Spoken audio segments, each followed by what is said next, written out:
go shopping with Stone. And I don't really waste my time, cause I've seen the good times that have came and gone. And I would rather take the truth than continue on. Then continue on. So let me tell you, girl, that I'll go down. No, I don't wanna go, but I'll leave you broke, and I'll be standing here alone. So let me tell you, girl, that I'll go down. No, I don't wanna go, but I need to know there ain't no saving you now. So time to leave you broke down. Come on, man, this ain't how it goes no more. Oh, we really got a problem here. But we got an issue, fate is in these scar tissues. This day and age, we gotta address the manipulation of misleading issues. And you know what I'm saying, know what I'm talking about. And the way they play that game, when you figure them out, you just gotta scream and shout your hey now. Go down. No, I don't wanna go, but I'll leave you broke, and I'll be standing here alone.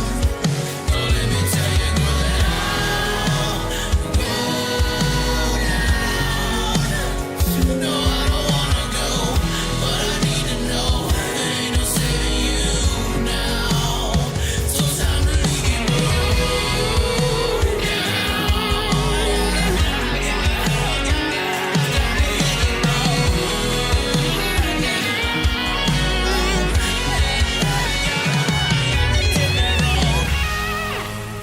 Go down. No, I don't wanna go, but I'll leave you broke, and I'll be standing here alone. So let me tell you, girl.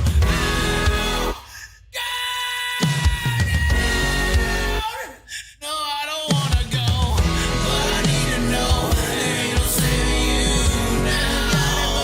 So time to leave you broke down. So time to leave you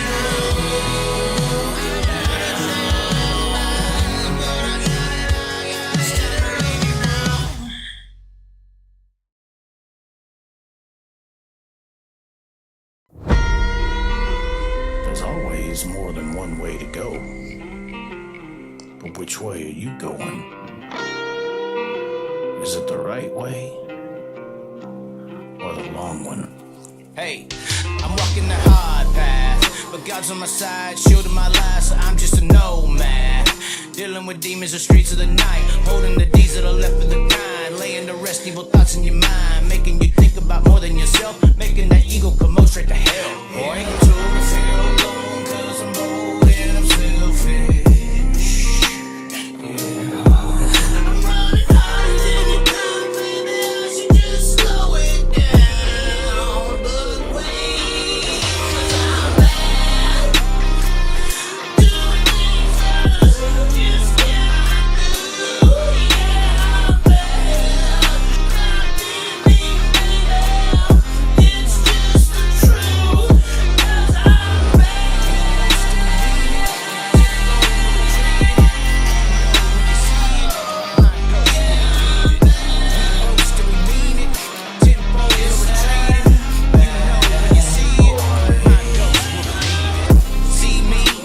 I'm not truly down for low-hanging fruit, believe me.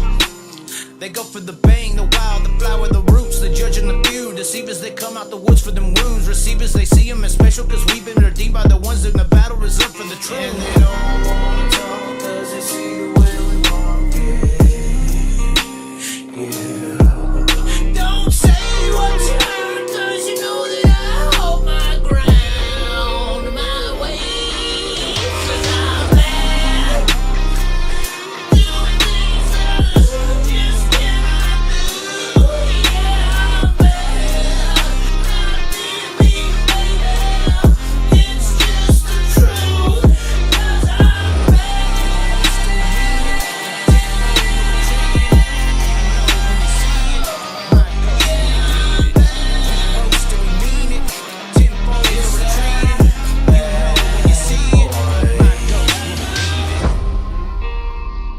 Choice of where to go. It's up to you.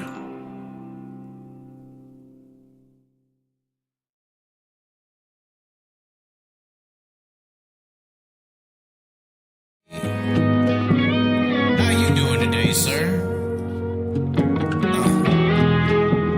I'm doing it just a little bit different.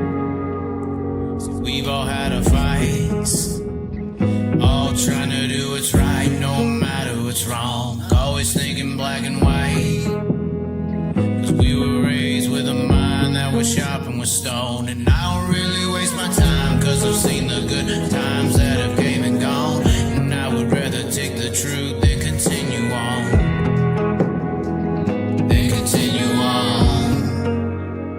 So let me tell you, girl, that I'll go down. No, I don't wanna go, but I'll leave you broke, and I'll be standing here alone. So let me tell you, girl, that I'll go down. No, I don't wanna go, but I need to know there ain't no saving you now. So time to leave you broke down. Come on, man, this ain't how it goes no more. Oh, we really got a problem here. But we got an issue, fakes in these scar tissues. This day and age, we gotta address the manipulation of misleading misuse. And you know what I'm saying, know what I'm talking about. And the way they play that game when you're picking them out, you just gotta scream and shout that hey now.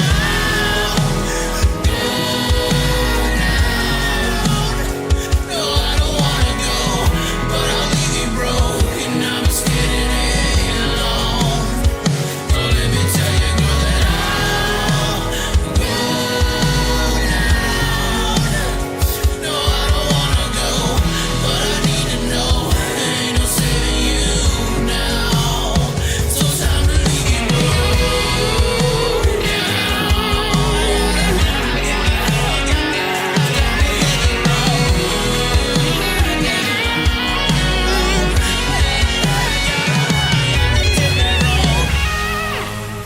Go down. No, I don't wanna go, but I'll leave you broke, and I'll be standing here alone. So let me tell you, girl. I'll go down. No, I don't wanna go, but I need to know there ain't no saving you now. So time to leave you broke down. So time to leave you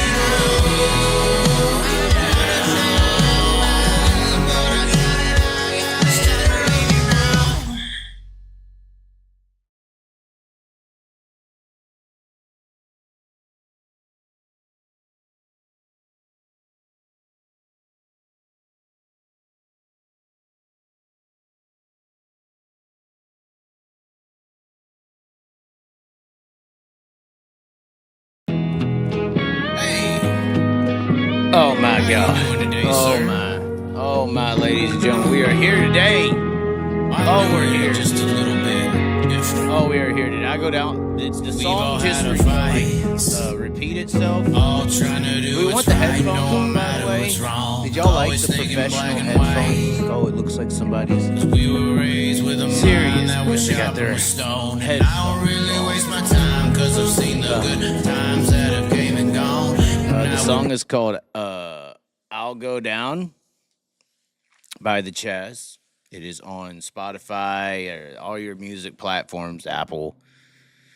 It's on the channel here, I believe, or it's broke down, or I think it's "I'll Go Down" or "Broke Down," one of the two. I think it's "Broke Down" actually, which is funny enough. There's a reason we play our songs. There's a reason we play our songs, and it you know, broke. I've heard probably in my head more than anyone I've seen say anything, but I've seen as well. I've heard. It looks like that Broke Joe really went off on me the other night in the show. Like I was obliterated in drunkenness and all kinds of things. But that's what you have to be sometimes when dealing with Joe. You gotta, you just gotta put the Put the Dettridge Racing Opticians glasses on and just see right through them. You know, because it's better for you, no matter how much you pride, because that's all Joe is. Joe's pride. Oh, buddy, he's pride. Oh, he's pride. What does biblical teachings tell us about pride? That it is the sole purpose of the adversary is pride. Oh, yeah. It is about pride. That's what the devil was full of, pride. And sometimes there's a big difference between pride and purpose. Some people have pride to do things a certain way, and some people have purpose as to why they do. And at the end of the day, the separation between pride and purpose is who controls your purpose. Because pride still has purpose. That's the main basis on the pride, is to continue the purpose that you are on. But what is the ultimate goal of that purpose? What is the meaning? Is that for righteousness or ill righteousness? People call me black and white all the time, and I listen to obviously we deal with a lot of ill righteous people on the show and in the world. Do we not? Do we not see our Facebook people reacting? Do we not see all the bullshit all the time? You know, most normal people do. The lies, we see it all the time. The ill righteous. But you still have to deal with ill righteousness in life. It's just a part of it, right? Just like the modern workforce is ill righteous. I love when Broke Joe talks about stocks and bonds and all this shit. The average person don't have money to survive if they go to work 9 to 5. You know, I had a lunch today because we did get a 9 to 5 job. We're going to break that news right now. We did, for the week at least, for the week. And seriously contemplating just doing it. It's way less stressful in life. Way less stressful, especially when you lack purpose. Especially when you lack purpose. You know, that other lifestyle is really hard. Really hard. 9 to 5 is simple. You're telling me to be happy, have a woman that loves me, friends that admire me, and maybe even get to go do a few of the things I want once or twice in the remaining days of my life. That all I have to do every day is wake up at 9, go do some stuff,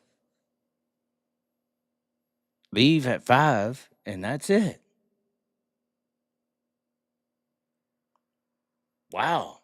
Simple as fuck. Or is it? Especially when you're dealing with the modern materialistic world. Is it enough? What's your purpose? Is it enough?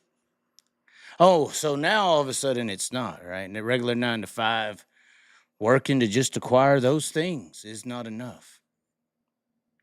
You can't buy stocks now because if you buy stocks, you won't get to go anywhere, or hopefully maybe in 50 years you will. But if you want to go to a racetrack or you want to go to a restaurant, eat, or at least be fat, or according to Broke Joe, everybody who eats at a restaurant is a fat person. You're just he would never go to a restaurant so I can watch fat people eat. So anybody who goes out there and spends any dollar in your life at all, period, to going out and doing things in life, you're wasting money. And for the most successful people in our society, some of them at least, that is true. That is true. A lot of them are penny ass pinchers, big time. Look at Bezos. I mean, he lived in his office. Yeah, he believed in a dream. It paid off, obviously. But that's just his version of getting paid. But at the end of the day, those style people probably do. They lock themselves in the office and eat ramen noodles for 20 years or 10 years, and they became this. They're not out here trying to go anywhere. They're conserving every dollar, every amount of effort. So there's some very successful stories in that ideology mindset. Now, ideology mindset, back to the 9 to 5, should I do it? Is it righteous, ill righteous? I went to lunch with a guy today and was talking about it. I don't know. I mean, this thing could be easy. This could be a cakewalk in the park. This could be fun. I ain't got to worry about shit. No worry. Because that's the other side. See, on the other side, you don't have no security mentally. You learn how to live in the good ways and the bad. There's not simply a good way on either side of this aisle. But it depends on, once again, what's your purpose? And what's that purpose valued on? And that's why it is the ill righteous side of the block. There may not really be 50 shades of gray, but there's definitely a black and a white when it comes down to the sources. And this is as scientific as you want it to get. Proton, neutron, plus negative. I mean, this is a 4-dimensional, for sure, understanding. I mean, it could be a spheroid or whatever, but I mean, most everything operates on a plane, in our dimension at least, of positive and negative energy. So there is an actual source. You understand that, right? There is an actual source of that positive and an actual source of that negativity. But once again, what's the purpose? Because you need both to work for it to operate, for the system to keep on clicking. Well, I was at this lunch with this guy. Back to the story. I keep on distracting myself, but it's really good. We talk about the 9 to 5 deal. And he's like, yeah, blah, blah, blah, yeah. And this guy's fairly successful. I mean, he's a drum player. He's, used to headline Vegas. But his wife, he had a really nice house in Vegas and was doing really big things. I know him in the music industry. Like, if I came here to Dallas, like, plus for relocating to Dallas, let's see the positives. Like, I mean, I could go right down to the stockyards, Friday, actually. I'm already invited backstage to meet and greet everybody who runs the industry over there in the music little area of the Dallas-Fort Worth Metroplex. Is that more opportunistic than running across the country to go to Knoxville to cover some things on a Miata?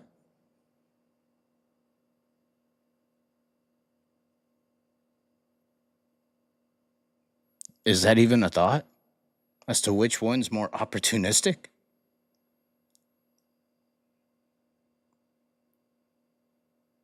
So there's positives and negatives on relocating back to Dallas, which we're contemplating.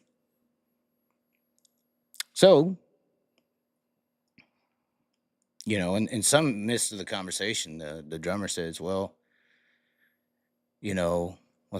something about being a millionaire. You ain't going to run out on the road or you ain't going to do X, Y, Z and become a millionaire. And I was like, well, yeah. And you know what? You ain't going to work 9 to 5 and become a millionaire either. I would say for some of you old fucking idiots, and I'm going to say old fucking idiots because it applies to the broke Joe mentality. In today's world, I do not think you're becoming a millionaire working 9 to 5. Not in your average jobs. Not in your average lifestyles. And I do think that the lower class and middle class are pretty stupid in some of these expenditures that they have, like vehicles and shit. Why the fuck are you spending that much a month on a vehicle and the insurance? I mean, you hate the system, but you supply it. How many good used vehicles are out there that you could maybe save a lot more money? But regardless,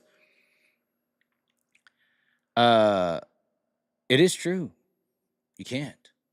So it's tough. It's tough. But then again, it's like all the things I just described, the money, all that, blah, blah, blah, blah. So what's the purpose? Money. Okay. So money's the purpose. So for money, for Broke Joe, who I guess if you think Broke Joe is successful in life, I'm 37, by the way. He's 60-something years old in a shop somewhere. If you think that Broke Joe has lived a better life than me, then you're going to agree with everything I'm going to talk about here. For the ill-righteous, or for the righteous as well. It's always multiple angles to a scenario. Once again, just this dimension. But there's a situation here where you're willing to trade in. You know, what is the value of you? To know your value is to know your purpose. What is the value of you? I mean, they got it down to contracts now. They don't even have to buy you in a motherfucking auction house. They got contracts that tell you how much I own your ass and for how long, boy.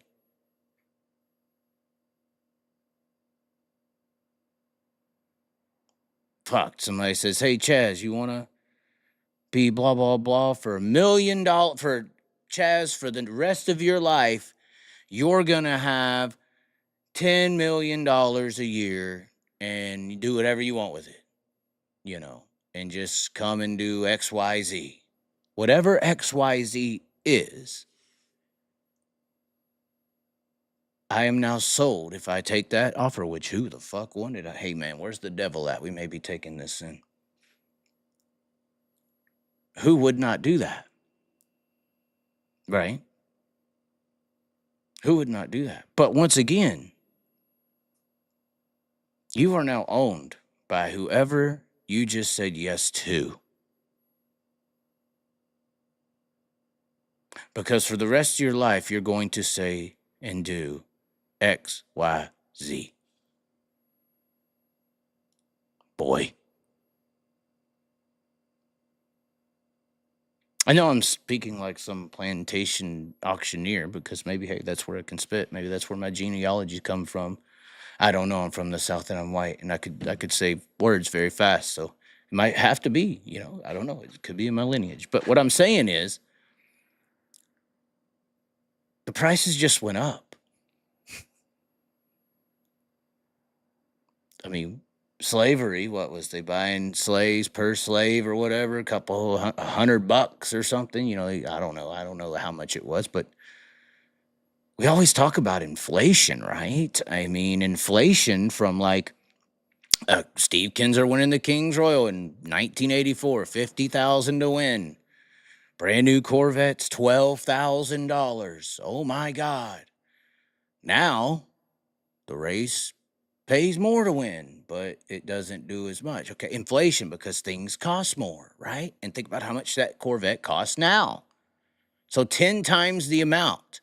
We can tell from 1984 until 2024, which was last year. So what are we looking at there? 40 years old, right? We can see inflation in our eyes of what items for purchase cost 40 years ago versus now. We can see it. Imagine how much that was 40 years before 1984. How much $50,000 was worth. And also how much this new invention called a, vehicle, war and all that's gonna cost, what, $300 a car. This is back when, get a Coke and a large drink and fries for 95 cents. This is back where broke Joe grew up. This is why they think if you work 9 to 5, you can make something of yourself, because they're stuck in the wage to cost ratio of when they grew up and they were 25 or 30 years old. That shit don't exist. Yeah, you had it great when you worked for $4.25 a fucking hour and was paying 5 cents for Coke and whatever. I worked for $4.25. I thought I had it great in the 60s. So what? Minimum wage is doubled. It's 10 now. And how much does that Coke cost now? A Coke, is it 5 cents? Is it a nickel, sucker? No, it's like 300 times the amount.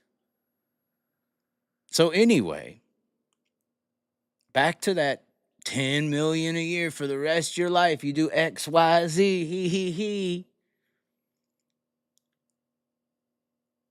So let's just say in 1800, or I went and did some museum watching, but off the top of my head, just saying, when slavery stopped existing, I think it was 18 something. I'm sorry, I'm off. I'm thinking about something else. I'm picturing here. Storytelling, in a way. But if it costs $100 for a person, then if a Coca-Cola's inflation went from 5 cents to, what is it now? $2. If it went up, what is that? 40 times the amount. If we're going back 100 years before that, how much is $100 worth? So let's just say when it was a nickel, it was 50 years ago. So let's just say 150 years ago. So it would have been 120,000. How many times would that be? And I'm just guessing on the 100. So I'm literally sitting here trying to say that the purpose that you have to make whatever money you got, bitch, is demonic. That's why it's prideful. You're being led by pride. For this monetary system to be what your purpose is all about. Period. And there's a lot of people out there suckered into this. This is something that is systematically indoctrinated into your life. Everyone out there right now working like you do, and I agree. And I think about it. I'm almost about to switch. I'm thinking about moving to Dallas and being 9 to 5er. I see. And I did it before. I've drove around in very nice vehicles. I've driven Maseratis. Y'all just think I'm some guy who got big talking shit talking to fans or on a video and talking about race in the grandstands or something. No. Hell, I was running the media and marketing for a multi-million-dollar roofing company, one of the biggest in DFW. From courtside at the Mavericks. You act like I'm just you don't know your history, your research. Make it to Jesus, please, and then get all over it, and that's it. End of the story. So I understand how indoctrinated you are. It took a very serious situation for this to change me, to change my purpose, to understand the purpose of life. And how the purpose that I have been chasing is demonic, is a part of that negative energy. Because, after that lunch, I drove back to it was a lunch I had for work. You got an hour lunch, you know how it is. And I was going back, started tearing up a little bit. I'm like, well, fuck, man. It's a big choice. You know, because the moment I give up on that look, y'all think I just might do that or might go to this lifestyle over Broke Joe's disapproval or just the harshness of the road or something. Y'all may think that I want to stop doing this and just be the normal guy and make it easy because I want Joe to like me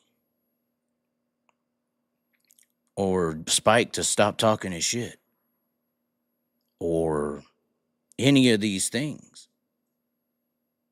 I mean, yeah, but is any of that worse from I've lost a fiance over this. In all honesty, to be true about it, a very damn good one, in my opinion, still. Even though exteriors, like what I'm describing right here, played big factors that could not be hurdled in more than one way, for that matter. So this choice, crossing the road, is not simple. And I was on like I said, this is the closest I have ever been. Because it feels so great here in Dallas, by the way. My buddy Raven, I get along with him extremely well. We think very similar on things. It was like, fuck, I hung out with this guy all the time back in the day. And, because he's a winner, champion. And, you know, I went on the road, left, and when I came back the other week and ran, and we started first, like instantly, no kickoff. It was like it was right back to just best friends. And it seemed like nobody else had really been that for him through some of the stuff he's going through.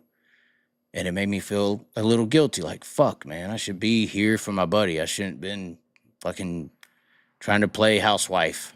I should have been here, supporting the people who have been there for me no matter what.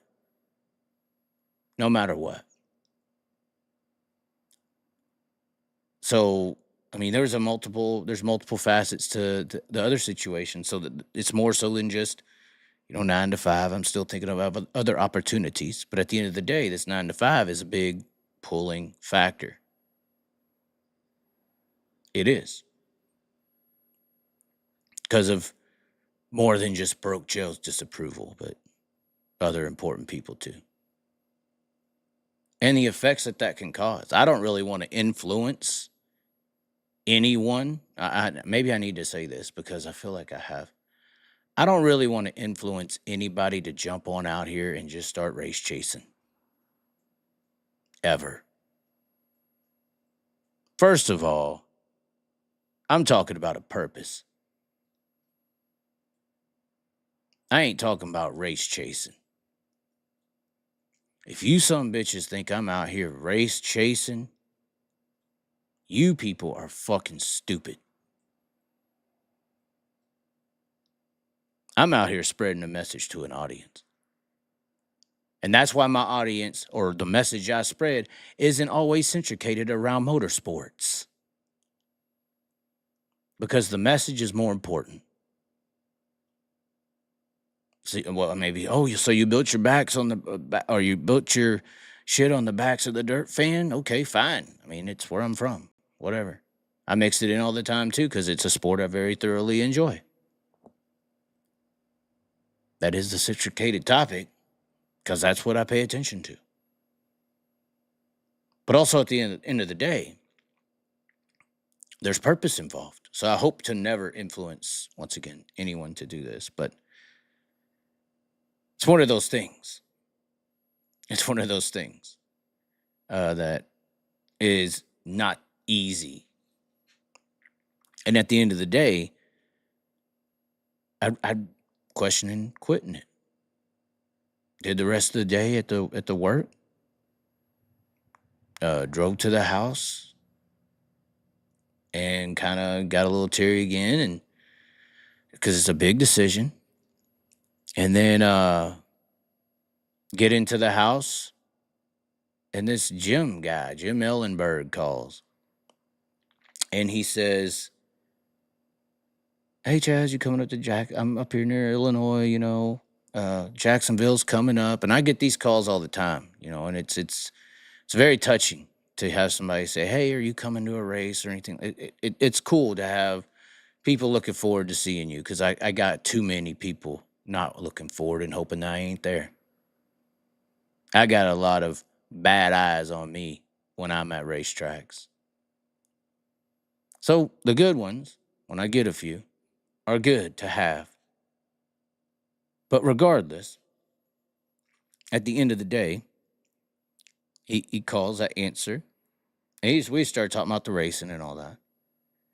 And then he stops and says, "Hey, Chaz, I just wanted you to know, I thought you did a really good job." And I just cut him off. I said, because once again, I just have these conversations. I'm just talking to people in here like I would on the phone. So when I cut people off, it's for conversational purposes. I guess it pisses you off, but that's cool. Hate me for it. Regardless, I cut him off right there and I said, because I just thought I knew what he was going to say. I know this is annoying as well. Once again, one of many factors. That's why the ex-fiancé is an ex. But at the end of the day, no, I cut him off and I was like, "Let me guess. You love the Tony Stewart interview." Because that's all anyone can say. "Oh, great job. Okay." Yeah, it was great. I thought it was good, but I just hearing over and over. And he goes, "No." He goes, "No, the how you handle Broke Joe." And of course, I was belligerently drunk saying a bunch of the things I'm saying right now, just in a different tone of voice and attitude. So maybe you'll listen to it because you don't like all drunk and yelling rednecks. So I'll talk to you intellectually and soft, so your little snowflake ass can listen. Anyway, that's good and true. He's like, "No, how you handle Broke Joe's ass." And I was like, "What?" I'm in this moment where I had just got through getting emotional over this. And I'm like, Broke Joe's right in my head too. There's all these factors. Everything I'm explaining to you is playing a factor, all of it. And I was just so shocked when he said that. And I was like, "What?" And he goes, "Yeah, Broke Joe and people like that, they just don't get it. They just don't get it." And I was like, "Okay, yeah." He goes, and I'm paraphrasing here. I can't remember it word for word, but I'm paraphrasing. He goes, the thing I could remember, he goes, "The moment you said you're convicted by God and Jesus, it's true." He's like, "I'm an ex-military veteran. There were so many moments when I was at war with people that I don't understand how I got out of. Everything that I've been through since I got back." He explained the story how he got screwed over for benefits and he won that, and how it happened had to be by some other power. And he was like, I was like, "Yeah, thank you. That's what I'm trying to say, but nobody's hearing it." And he's like, it's just something that the Broke Joe types will just never understand. He goes, "Your purpose in life should matter." Yeah, it should. Now, at the moment, I didn't get it to this point where I'm describing it as pride versus purpose. But it also has to do with self-belief, because both things, you have to believe in yourself to be prideful. You have to believe in yourself to have the conviction to go after money your entire life, or the conviction to live. Because right now, for the good price of $10 million a year, which is a lot of money in the peasant's eyes, how many trillions are actually out there? Regardless, this is just why it's funny, I mean, I understand some people out there hate on girls who get with guys who, "Oh, you did it for the money." Well, you'll do XYZ for 10 million for the rest of your life. Sounds like a great deal. I mean, why would you not? But there's something you'll do for the rest of your life if the money's right. So it's like hypocrisy 101.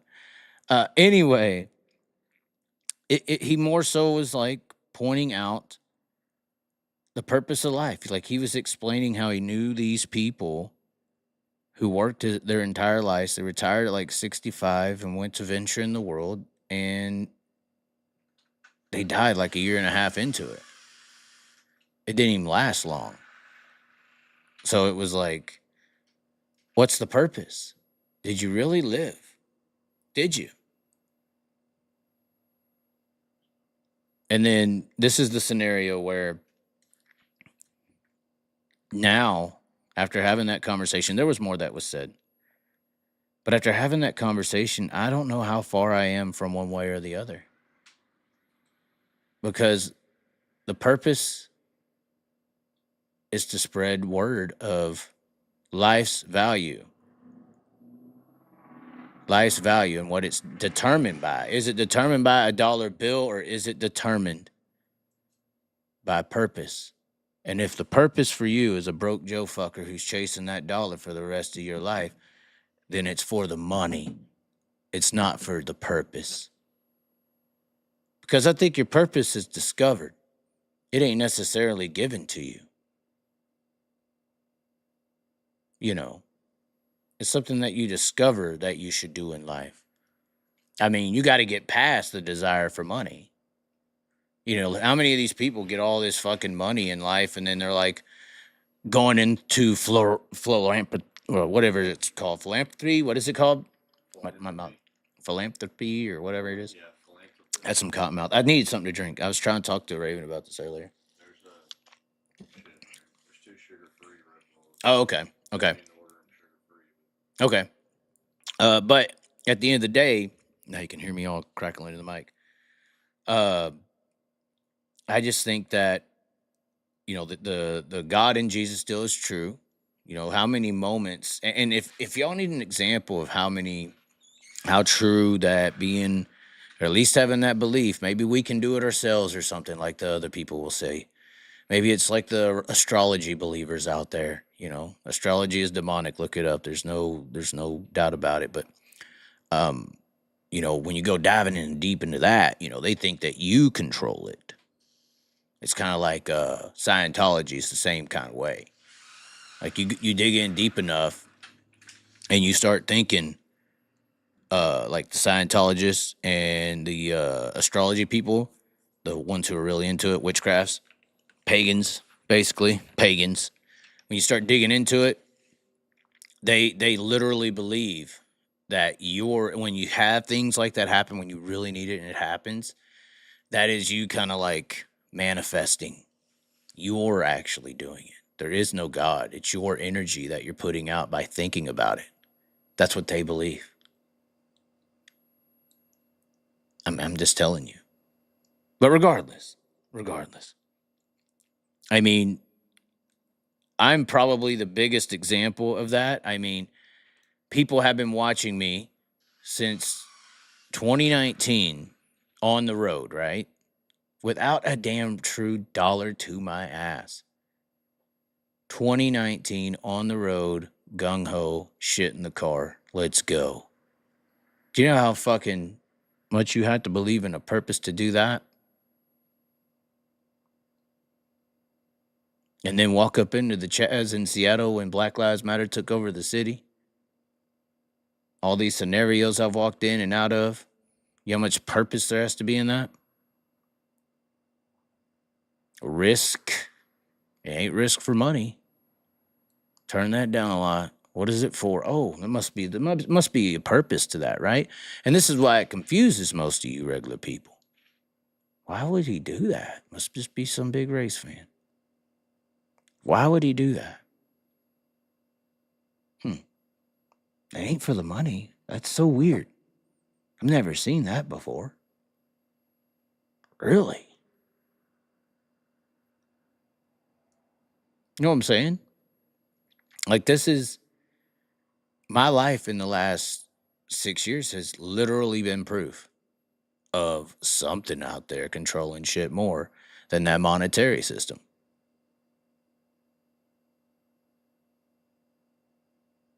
Just saying.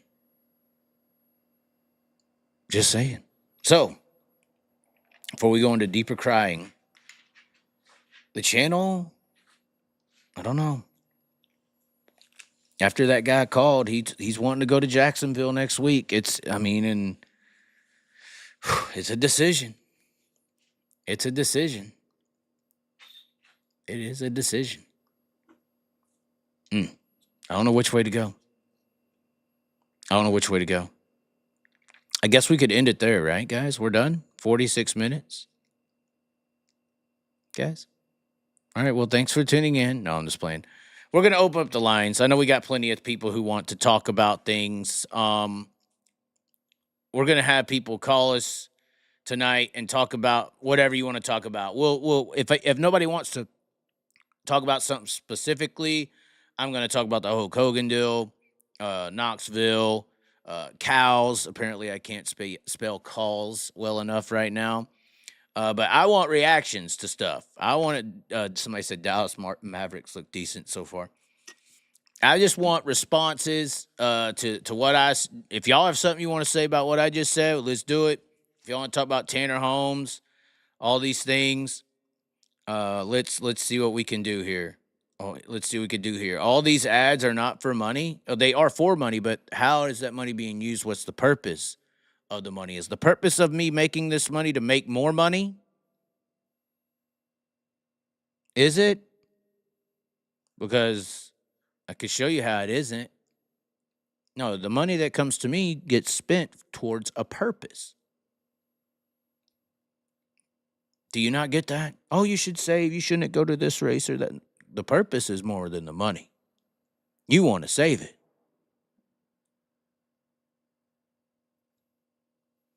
The reason you save it is because of a purpose. Now, sometimes you need to save for a purpose, but what is that purpose?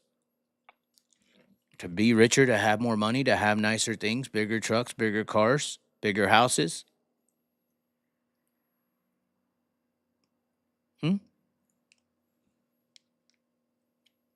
You got that new vehicle with those $800 payments and $400 or $500, $600 insurance. Why?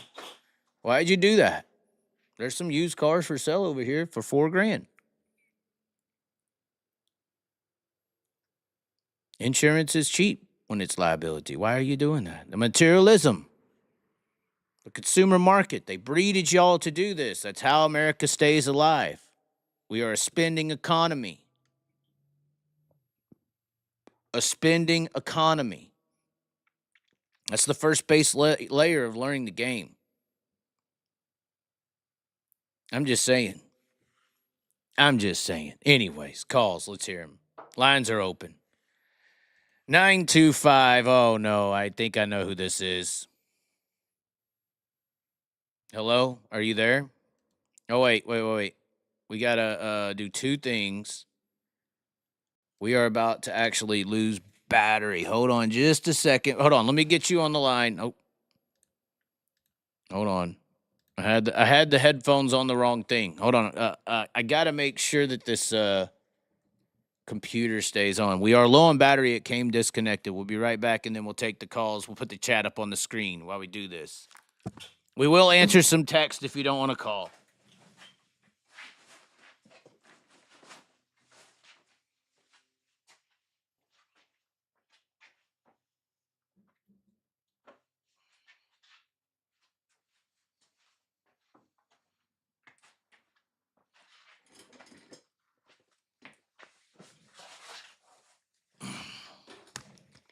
What happened to the camper program? I don't know, man. If we go, like I said, I got to make this damn choice. Got to make this choice. All right, calls are in. Hello. Hi. First off, am I yelling? Not yet. Not as bad as you did at Jeremy Elliott, sir. Okay. I didn't know that I was yelling, and I'm trying not to yell. Oh, why not? Well, because The other if they're- commenter said something, not me. No, you did. You I said did. I was yelling. I did say something, but that was after the other commenter said they were as well, or said you Okay, was as well. Okay. But But I I'm didn't not think you now. were yelling. I was just fucking with you. I thought that you were Okay. just getting really passionate about what you were talking about. Usually, yes, but I'm not yelling now, right? You were pissed about the Kadings and sucking in California. You were like, "What the fuck's wrong with them?" Well, it kind of it's sad because his father, their father, and grandfather really tore up California, and they the Bud and Tim did for a time, but now they're older. They're just not they're not performing the way that I would expect them to. Right. You know, you would think Tim Kading would dominate everything. You would think. and I'd also think that Bud Kading running against the locals at Ocean Speedway should be kicking their butt every week, but it's not happening. No. It is what it is. It is, yeah. All the youngsters are coming up with deep pockets, and they're just tearing them up out there. Oh, yeah. Well, was there anything you wanted to call me to specifically talk about? Or do you just want to say you're not yelling? No.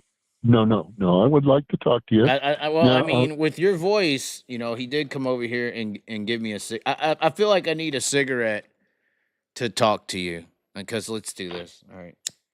It's up to you. To hell with the vaping. We're going all real now, Joe. Okay. Do they pay McDonald's employees in Texas $20 an hour? No, they don't. You fuck. Wow. They do in California for some reason. Well, y'all's rent is insane. Y'all's cost of living is usually wages do fluctuate with the cost of living. And there is some horrible jobs over there, or horrible pricing and prices over there. Yes.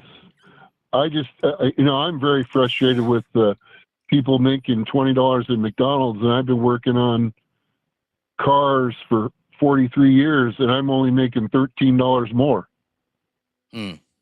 That's crazy. Yeah. Well, and that's the problem with the minimum wage. The increase needs to start happening across the board, not just the minimum wage. If minimum wage, for instance, is $15, for instance, I'm just giving an example, and all of a sudden y'all jump minimum wage from $15 to $20 an hour, I think it should also be applied. That $5 increase per hour or whatever should instantly apply to everyone else. I totally agree. Everyone else. And that's the problem with the minimum wage raising is that it hasn't fluctuated the upper class. That's why it's a lower class thing. And the lower class is bigger than it's ever been. There's not really a middle class anymore because even middle class jobs, in living in today's world, they're not where they need to be. Yeah, it's really frustrating, for the younger generation. I mean, I'm 60 years old. So anybody that's in their 30s or lower, I would consider them the younger generation. It's hard for me to believe that they're making so much money. I mean, minimum wage when I was a kid was $7.75. And how much? And what year was that? Oh, in 1980s. Yeah. There you go. And a new Corvette was $12,000. You could easily afford that if you worked a couple of months. Yeah. Do we need to look up how much was a new Corvette in 1980? I've been told it was 12. Pretty pricey. Right, but oh my God! It says it was 13,000. The LG4. Oh my God! This is the Stingray. Is that the cars that are selling for 50,000 now? They're selling for more than that if you got a really nice one. That's the Stingray. Yeah. It looks like it. I think. What was your job at the Texas Devil's Bowl? Marketing announcing. commercials, everything like Yep. that. Yeah, Okay. dude, it's the Have you- Stingray. Oh my God. That car right there, that's the 1980 Corvette, was 13,000 cash. Not like down. 13,000. And you were making $750 an hour? Yeah. Dude. That's You crazy. can't afford it on that wage. Yeah, but even at the same time, I mean, what is 750 times 40? 300 a Ooh. week, man.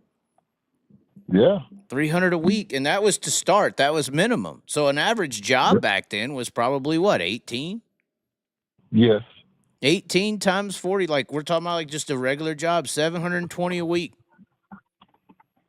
Well, man, it's a $13,000 car. I mean, if you got into financing, we're talking, and this wasn't the financing charges and interest charges that it is today. True.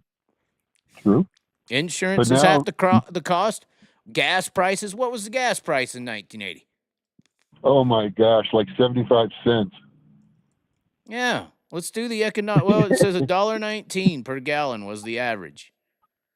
Wow. $1 a gallon, and 86 cents to $1.19. What is a gallon of gas in Texas? 261 on the cheap. Wow. We're paying like But it's over up to 290. $4.50 Yeah, out here. y'all is West Coast. Y'all don't even apply the rest of the country. Y'all are on your own when it comes to gas prices. Y'all are fucking ridiculous. But this is astounding. This is why these older baby boomers that you are, for the record, y'all can't properly understand how hard it is to just go get a job and make something of yourself. Like, it's a process in today's world. Whereas this, you know, Well, people go to college for 4 to 6 years and they can't get a job because they have no experience. right, and they had to have some form of privilege to even get there. You know, Yeah. Well, and they had to world, they had to have some form of privilege, be an athlete, or extremely smart. or they know someone. Yeah, that's about it. You know, Have you and ever that's to have a thought about- chance in today's world. I mean, if it was 1980, everyone, dude, I would go get a 9-to-5 job right fucking now, because look at what I get when I do it. The average person is not living correctly. It's bullshit. The whole financial system is a fucking crud, and it is the modern slavery. Because you know what? Slaves didn't just slave in the field and then have to go, you know, cook their own food. No, they got something to eat and somewhere to sleep every day. And that's why they went out in the fields to survive. And that's what we're doing right fucking now. And we're not even surviving. Some of us can go out there and work and still not survive in today's world. Well, yeah. So this is worse than now- slavery. Well, now you have to have you have to have medical, you have to have proof of it, you have to be paying Right. some sort of benefits, and you know, and by the end of by the time you get your paycheck, half of it or 3/4 of it's gone Right. to bills and whatever, that you owe. And then you got maybe enough to buy a pizza and a beer. Right. Right. And then you're supposed to believe in investing in a 401k. And then when you believe in that, the whole damn stock market's over there, they're parlaying your 401ks, and they're gambling. They turn Wall Street into gambling for the Black Rocks and all these investment groups that run the financial sectors. And they're pension funding gambling and all this. They're selling them, and it's like, what? Why are y'all doing that? Have you ever thought about being a race official, get paid to go to the races? Why? They wouldn't like that. Who wouldn't like that? Anybody. Hell, I did it for 45 years. Okay. The only one who didn't like it was my wife. Well, then you didn't call some fair races, sir. Because if you call races fair, you're going to make some people pissed.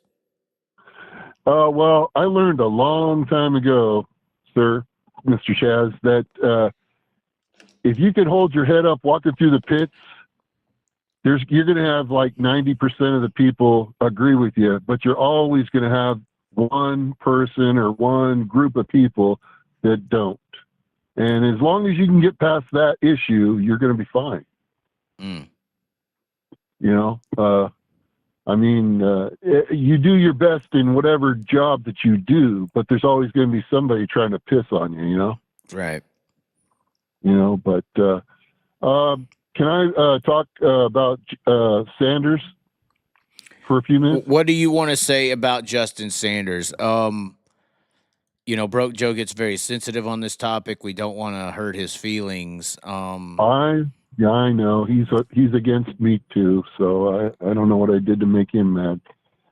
Okay. but you know, I think Justin, I think he can really do good this year. But it's like I asked Jeremy, who's going to challenge him for the championship, and he brought it to light that he's probably not going to run the whole season.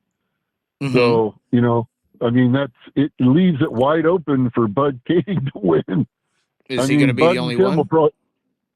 Well, I think they're the only ones going to go to Calistoga. I think most everybody, well, the top tier teams, I would say, are going to be there. What's but their the rest points are right now? Is there an outlier involved? Like, is Caleb Montgomery going to win it then? No, because I don't think he's not going to run here the whole season either. Really? Yeah, I just there is a lack of good drivers that are going to run the full season. You know, and I mean, Caleb Montgomery's sitting second in the points right now. Well, it's only 3 races in too. Sean Becker's in 4th. I mean, yeah. Tanner Carrick will probably go up. Dylan Bloomfield. Oh, that's someone who could do it if he stays down and runs. Gradsty. Well, he looked good on Friday, but he mailed it in on Saturday. But imagine if he does that and becomes a rookie champion of NARC. Well, that would be something that I think has been done before, but not very often. Right. So that'd be a notch in the helmet, so why not do it? But he is pretty far back in the points, but like I said, it's only 1 weekend in. But Right. But yeah, I just think if Justin Sanders would stay in California and run the whole series, he would win it going away. Oh, well, yeah. I mean, even though he's 6th in points right now, but yeah. Right. But you know, I don't know. It's wide open, in my opinion, for the NARC championship. You know, it just matters who runs more point races than the other. I think it's pretty interesting how NARC could become extremely big as long as Tanner Holmes is in that 21, because they got this perfect. I mean, Brad Sweet did an interview and lied his ass off. He goes, "Yeah, we had a great race at Chico on Saturday, and yeah, you know, it seems like a lot of fans love Tanner Holmes for obvious reasons, and then I guess a lot of fans hate Justin Sanders for I don't know why, but they don't like him." Bro, the Dirt 2, the Flow Racing Dirt 2 is like a Justin Sanders hit piece. Like, if you like Kyle Larson or Flo or anybody like that, you know, you hate Corey Day, any of those guys. If you like any of their shit, you hate Justin Sanders. He tried to fight Corey Day, you know, like this was on Flow. Right. Like everyone who likes Corey Day, High Limit, Kyle Larson, the Click, all of them, you hate him now. And that's Northern California, you know. I mean, even though Sanders is the guy from there, I mean, he's kind of from Central California. He's not even from Northern, technically. Well, Aromas is near Watsonville, so that's still considered Northern, right? Is it? I mean, I almost want to call it Coastal California or something. Well, you know? yeah. Yeah, I would have to say that's true too. So, but no, I'm just saying, like, they painted Sanders the bad guy, and obviously Tanner Holmes is this guy that everyone wants to see do well. I think the crowd went so crazy in that video that I saw because Tanner Holmes has never been fast enough to ever thought about fucking passing Justin Sanders, dude. Ever. Well, he did a pretty good move on there, but he lost momentum going into 3, and then he ran into his own teammate. I'm just, yeah. I mean, whatever the fuck that was, but yeah. But I think that crowd got that fucking excited because Tanner Holmes has never done that. Never showed that degree of speed, and he did it to the bad guy, Justin Sanders, that everyone hates now and is thinking is just going to dominate like he always does. And here comes fucking Tanner Holmes. That's shocking. Yeah, Even I was like cheering, and I mean, I like both equally, you know, but the Tanner Holmes fans who, let's think about it. If you've been a diehard Tanner Holmes fan, he got his shot with the shark car and started so well and then started to bomb, you know, and then he has done okay since then, but he ain't ever really done anything super spectacular performance-wise ever, and these Tanner Holmes fans have had to hear people say, oh, the YouTube kid, well, he's not really that good. All this stuff, the Broke Joe stuff, you know, all of his fans have heard this. And then now he's going to pass fucking Sanders. Wow. You know, I actually thought, because it happened so fast, and maybe I wasn't really paying attention, but I thought I was. I thought when they came to the checkered that the 21 car never got there because he was involved in a wreck, but I watched it again, and yeah, he made it in there. But I thought they gave him second for crashing. No, they didn't do that. But anyway. Yeah. Well, thank you for taking my call, and I'm keeping the volume down. And you got to yell at me before you leave, or it won't feel. No, I cannot. It won't feel real. Nope. There's more people here that will. I mean, if you read the chat, they're going nuts on you. So okay, I've only seen about 5 texts or chats on the screen, but okay. But thanks for taking my call, and thank you for talking about some racing. Okay. Bye. Bye. All right, line's open. Line is open. Oh, wrong button there. There's the number. If you want to call it, call it. We're looking to answer the next call.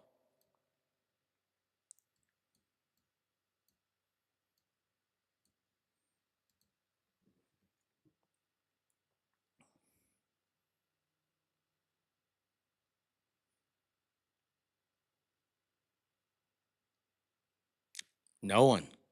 Everyone knows Sanders is a beast, but Tanner fell back a few positions and fought back. Awesome win for Sanders, but awesome run for Tanner. We got the line still open, so call if you want to. I just think that Narc has an opportunity if they can get Tanner rolling and Sanders going against one another every weekend or whenever they run on the West Coast in general. Dude, we're gonna have it. That's gonna become must-see fucking shows for a lot of people. Those I want to see that. If we develop a Tanner Holmes versus Justin Sanders West Coast, it doesn't have to be negative, but a battle on the racetrack. That is a sellable show. That's big time. That's the number 1 show in dirt. If that happens, hello, you've called. What's up? It's Big Mac. Oh, no. What does that mean? From Indiana, man. You know who I am. Come on, dude. Oh, no. What's up? I went and saw Ricky Thornton Jr. there at the Terre Haute Action Track the other night. Looked pretty good. Thornton? Yeah. I don't know. He kind of let me down, but you're saying he looked good. Yeah, he blew a tire towards the end. That's why he ended up little laps down. He was on the lead lap most of the race. Right. I do want to respond to a chat. Chase Robin in there. Sanders won't run for NART points. He won't miss Skagit. I'm not saying that he won't. And you should be calling Chase. I got something to talk to you about. But I don't think Justin Sanders will. And then I don't think that it'll be a points battle. I'm just saying in general, if they're in both cars, and Tanner's going fast, Sanders will be going fast. I think that's must see TV. I don't care if it's overall championship, but I think Tanner Holmes versus Justin Sanders could be a very sellable West Coast match, race by race, more so than championship. But sorry, continue. Well, I was really surprised that he qualified sixth. I didn't think he was going to do that good in the qualifications, but he only had like 6 laps before he qualified. Yeah, that was the crazier thing was I thought he would race better than he would qualify, but he didn't. Oh, they were running that. There was no cushion. They were. I mean, Stevie was bouncing off the wall at the end. I mean, bouncing the tail tank off the wall. Yeah, I guess insane. You got to get a little. You know, that's one thing I'm sure that makes the difference with a Ricky Thornton versus I don't know, a Logan Seavey, a Justin Gray, all those non-wing guys, all of them. I think the difference between a late model guy or a fender driver versus an open wheel driver is when shit gets hairy. I know when shit gets on the wall with a late model, for instance, and when shit gets on the wall with the sprint car. Yeah. I think there's a big difference in the fear factor. Huge. Well, I think also the 5 or 6 guys that were in front of Ricky throughout the race all had tons of Silver Crown experience at Terre Haute. Well, just having non-wing experience, just having sprint car open wheel, that open wheel mind state. I think he was being really smart too, because he could have sent it a couple times, and I mean, she personally wrecked twice. So, right. But that was his teammate for the race. So right. I was just gonna say I feel like the guys who are used to open wheel race cars on the fence are a little. It's a little bit different of a level of fear than being in a late model in a box in the cage with a body around you.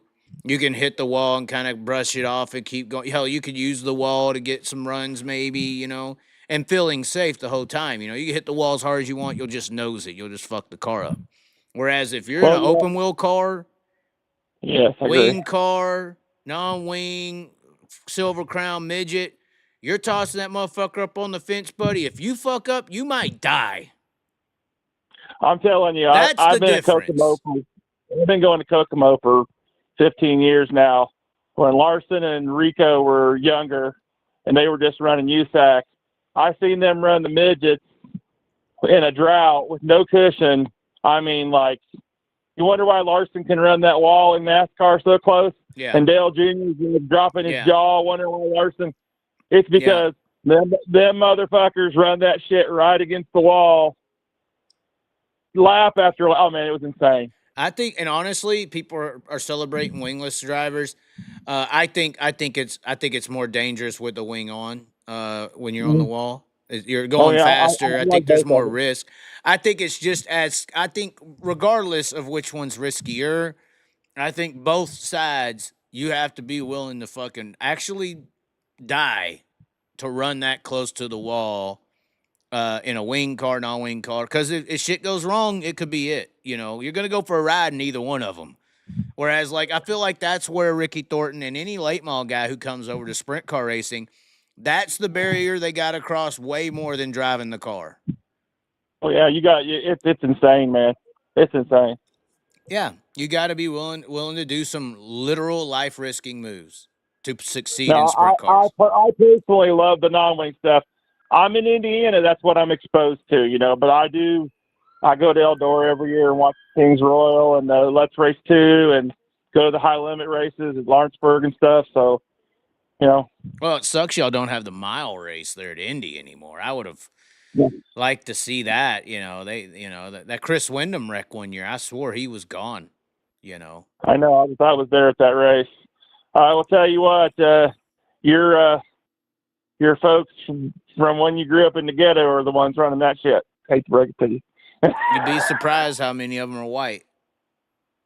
Yeah, them too. But the Indianapolis, the Indianapolis is the worst friggin' city for racing. In Pennsylvania, they run the damn sprint cars on the news, celebrate them. Yeah, but I don't. No, see, this is once again a failure of dirt track racing promotion. Because the reason that, dirt racing succeeds in urban areas is because we don't promote the sport to urban people. We don't have the involvement of other communities. So, yeah, they don't care if they tear down this dirt track. Why? Because they don't know what the fuck it is. Nobody's promoted the sport properly to them. Nobody's introduced it to them. No one showed it to them. Just because they're another color, fuck them. We don't care if they're here or whatever. I don't know. I'm just saying the motorsports world has failed, especially dirt track racing, has failed in promoting the sport to other ethnic groups. It's just true. I mean, we suck. And we see this as good. Some people see this as good. Keep them out of here. Well, them are going to come and take your fucking shit out because they don't know what it is. If black people, for instance, were dirt track fans, you would have never lost the fucking Indy State Fair, I guess is what you're telling me. I know. Well, I'll tell you this right now. You take the Indy 500, the biggest race in the friggin' world, and the city of Indianapolis, media-wise, only covers that once a friggin' year. Because that's the only thing happening there once a year. They don't cover. I mean, when Robin Miller was alive, man, he talked about USAC racing all the time, and wing races and Kinzer and. They don't even know it's out there, buddy. I'm telling you, this is what I'm trying to tell you. And what did you and I talk about the other day? Dirt track racers, they don't know how to market themselves. Dirt track promoters are the problem. The racers are doing their job. And I got into it with Rich Farmer about this. The racers are doing their job. You know what the racers' job to do is, dirt track promoters? Buy a fucking $100,000 race car with their fucking money and come to your fucking racetrack. That's their job and drive. That's a race car driver's job in the promote. They are filling a role without their money and their appearance. Whatever they do on the mic, whatever. They shouldn't have. Race car drivers should never have to promote themselves. The promotion of the sport is the promoters. I agree. Even the rack tracks right here in Indiana, they don't do crap to promote nothing. No. So that's their fault. Yeah, that Maverick Wings thing last year, nobody knew it was going on. Yeah. There you go. Until the day of, and the racers are all posted on the internet. It's like, well, I didn't even know there's a race today. Yeah. And you can probably go to every store and everything and everywhere. And they may not know what a sprint car is. Now, see, when you get to the sprint car element, this is when I say, okay, well, that's partially responsible. That the reason that people don't know what a sprint car is the World of Outlaws' fault. Because if people don't know what stock car racing is, isn't that NASCAR's fault? Yep. Because NASCAR, right? Yeah. If they don't know what IndyCar racing is, isn't that IndyCar's fault? Yeah. If they don't know what BMX is, isn't that the X Games' fault? I mean, I'm just saying, like, the leader of the industry is the one responsible to promoting the group to the world. I agree totally. So the reason the world don't know about a sprint car as well as lazy promotion is because of the World of Outlaws in the winged department. Dirt track racing in general, that's a whole nother question in itself. But sprint cars are probably, I would say, more mainstream than late models. I think late models get a lot of underground or in our community. They're more popular. But I do think sprint cars are more mainstream of a dirt racing form. It's a unique race car. But since they're leading the mainstream, who's leading the charge to make them bigger? And this is one of the reasons I was halfway or still am kind of for high limit to take this motherfucker over and do something with it. Because I've got the proof that the World of Outlaws fail. I know. So let's see what Kyle and Flo can do. Can they make it bigger? I mean, because it's been stale for as long as the Outlaws have owned it. It's not anymore. I mean, it's probably a little more popular, but I could still go down the street and nobody knows what a sprint car is. I agree. The World of Outlaws are happy. Yeah, they charge twice as much for their TV service. They get their chunk of the money and then they just go home. Yeah, that's all they care about. Yeah. Chase Rodman says, I think it says a lot when Dale Jr. is paying attention to what High Limit is doing to try and help the Cars Tour. Very interesting. Yeah. I mean, I don't know if the Dale Jr. attention is sincerity, though. I mean, I get it. Wyatt Miller wants to run dirt. I think that's why they're trying to promote dirt a little bit more. I don't think. I think there's an element of where NASCAR wants to get involved with dirt track racing, and help it. But I also think it's kind of this is my weird. I don't want to say it's conspiracy theory, but just me thinking of the emotional, psychological side of the situation. I almost feel like it's the kids that are making these adults want to do it, because I have a feeling that Wyatt Miller and these little kids that are coming up and they're racing at Millbridge, they're probably saying, like, I think somebody said it the other day, or Wyatt Miller said it, or somebody said it, one of their kids, they want to grow up and be like David Gravel. Yep. You know, they don't want to grow up to be Joey Logano. They want to grow up to be David Gravel. Like these, they're. I think it was Wyatt Miller. I'm not sure, but I think that's what I heard. And it's like Dale Earnhardt Jr. and Kyle Busch are like, well, fuck, if my kid wants to grow up and do this, I want him to do it. And I also, want it to be a bigger deal that he does it, so they're going to try. This is my other angle. I think it's the kids that are influencing these parents and uncles and adults in the NASCAR world, like the Dale Juniors and Kyle Busch, to promote dirt racing more. I think they're trying to make it bigger to where if Wyatt Miller wants to just be a dirt track racer, it's popular enough and makes enough money to where he can. Well, why did Christopher Bell get to start racing dirt? Ty Gibbs, right? So you kind of got a hint right there, yeah. Go on, but Chase Briscoe wasn't coming unless he's going to be able to run dirt. I don't know why Chase Briscoe has that pull. And I should have brought this up with Tony Stewart when I was talking about Larson and Talon and NASCAR and all this stuff. I should have said, the greatest example that, pretty much your average sprint car driver can make it to NASCAR Cup racing and be decent is Chase Briscoe. Yep. I mean, if there is not a more average talent-wise dirt track racer in NASCAR, it is Chase fucking Briscoe. Like, he is average, and he can contend for NASCAR Cup wins. Well, I think Chase Briscoe had multiple offers, and that's why he had that leverage. Right. But look, he's good enough. And we know for a fact, based on results in dirt track racing, that an average, average dirt, and you're from Indiana, so you saw him be average more than anybody. Bell and Larson and Rico were off the charts good. Briscoe, it's like, okay, we know his family, he's good, but he's meh.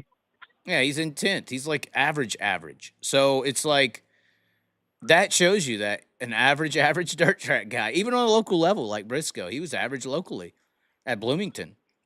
He could still potentially win a NASCAR Cup race, given the same opportunities as a Chase Briscoe, for instance. Well, look at the 7-time Cup champion Jimmy Johnson. He was an off-road dirt racer in trucks. Yeah, that's how I wanted to get on the show, to be honest. But oh man, yeah, that'd be so good. Apparently, his dad's huge into sprint car racing. Yeah, I'm telling you what, this makes the IndyCar look really, really bad because they won't even sniff at a dirt track racer.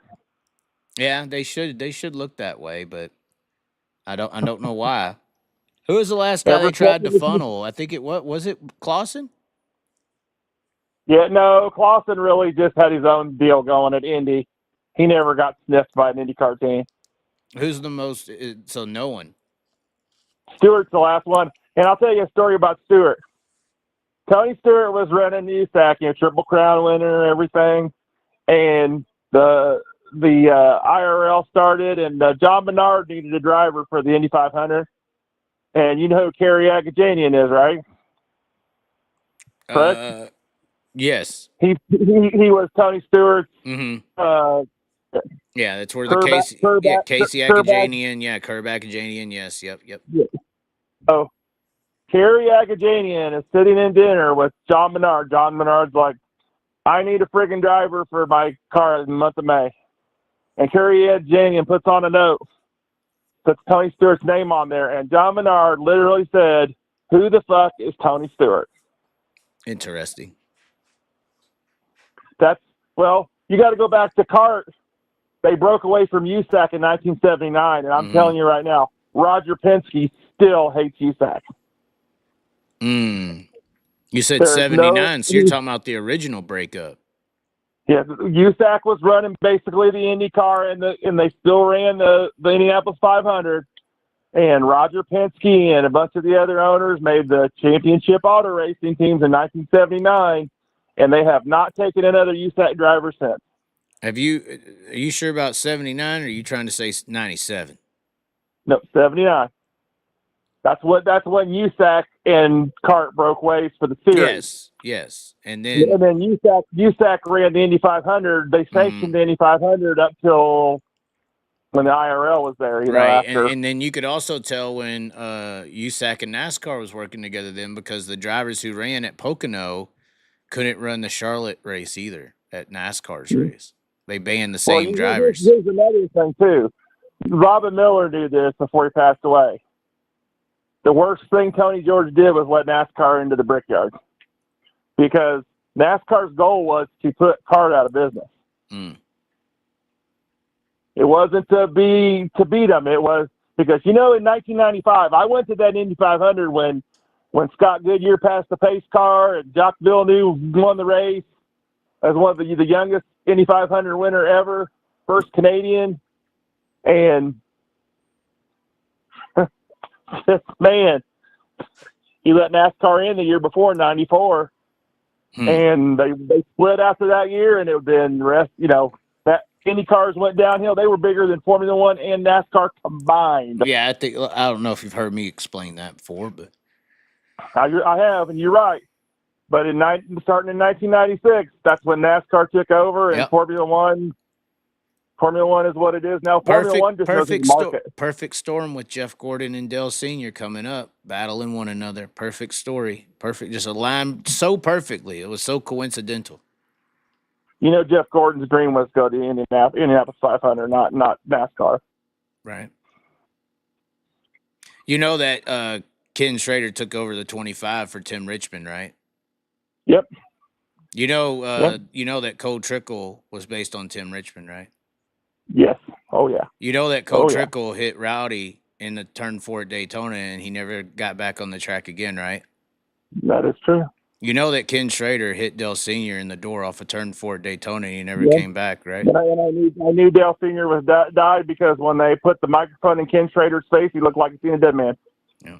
Just coincidence. I was watching that race, and I was like, they said, ask Ken Schrader, and Ken Schrader had that look on his eye. You could just tell. Yeah, it's crazy. That was also the first race where Cole went from the City Chevrolet to the Flow paint scheme, the Super Flow, the orange car. Yeah, that is true. And that is also the first race, I believe, where Jeff Gordon went from the rainbow paint scheme to the flames. Yep. Burning in hell. Oh, God. The Illuminati. Illuminati. Oh. The second coming to Cole, though, the second coming to Cole drove for Earnhardt, like Earnhardt Ganassi, Kyle Larson, and then he was racing a prick in a blue and yellow 18 named Russ Wheeler, not Kyle Busch in the M&M's car. Yep. Damn, that's a crystal ball. I'm telling you, the Simpsons, bro. Days of Thunder is the Simpsons of the racing world. Look into it. Well, that Bill Simpson, who got blamed for Earnhardt's death, told Earnhardt he was, you're running a 20-year-old seat and an open face helmet, and you're installing your seatbelts wrong. But they friggin' crucified that guy. Yeah. Bill friggin' Simpson, who did more for safety than anybody in the history of motorsport. Yeah, and then did you know that per foot of each racetrack, a safer barrier was $800 per foot? NASCAR. Do you know how much that is, sir? Yeah, how much is it? $800 a foot. Okay. Daytona is half a mile. So a mile is 5,280 feet divided by 2 times $800. That's $2.1 million in safer barriers just to go around the outside. Mm-hmm. And so to be safe, you times that by like what they have 25 tracks. So that's $52 million in safer barriers were created. Well, you think about it. How many people broke their necks? Kenny Irwin Jr., Adam Petty. Yep. There was another guy, but it wasn't until Dale Earnhardt did it. They mandated the Hans or whatever. And then they created the COT, a new car, a whole manufacturing process, donated money, all kinds of stuff. Yeah. Mm-hmm. Well, the funny thing is the safer barrier was created by the Indianapolis Motor Speedway and the University of Nebraska. And every time they talk about it on a NASCAR race about the safer barrier, we just got to thank NASCAR for this wonderful safer barrier protecting the drivers. Yeah, well, that's part of the brainwashing it, so that you think you always need it, so that they keep making it and replacing it and selling it. Yeah. That's what it's about, making the sale. But anyway, I think Chase Rodman's calling. Hold on, we got to get Chase Rodman to call. Do you want Chase Rodman on here? I got a doctor's appointment in the morning. You have a good one, Chaz. Always good to talk to you. All right, bye. All right, Chase Rodman is about to call. We got the number on the screen, Chase. If it's anybody but Chase Rodman, I'm not answering it. We'll give it 5 seconds. 5, 4, 3, 2. Oh, he ran out of time. He must be over there messing around in the high limit room. Messing around in the high limit room. Let's see it. Come on now, Chase. You can do it. The number is easy to call. 4-2. I won't press you. We'll do a Tony Stewart style interview.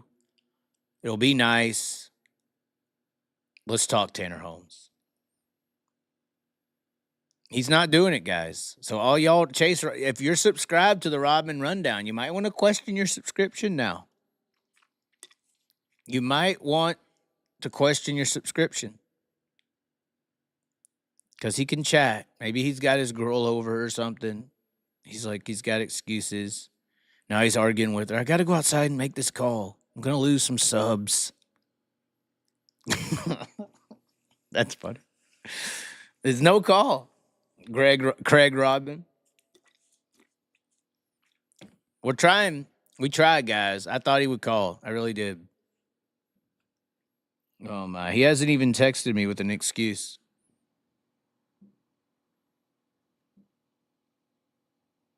Nope. It ain't happening. These ads do suck. I try to turn them down, dude. I don't know what the hell. Let me see. Yeah, I've tried to turn them down. Chaz looks like he's ripped a doobie. What? Why would you say this? Nope, we don't have a missed call from Chase. I mean, we could attempt to call Chase, and then he'll, like, playing video games right now. Well, put me on speakerphone. What game? Call of Duty Black Ops? Dude, I will. Hold on. Rodman, are you playing Black Ops? I actually did the other night for some fun. It was like a really smoking deal. Very cheap, not a lot of money. I did get Black Ops 6. I did also test if I could stream Black Ops 6. And I can. Oh, Mini Royale. What the hell's Mini Royale? Is that Black Ops? I think it is. No? Oh, it's not. Oh, my God. What is this? Like, what? That's crazy. It looks like some kid shit.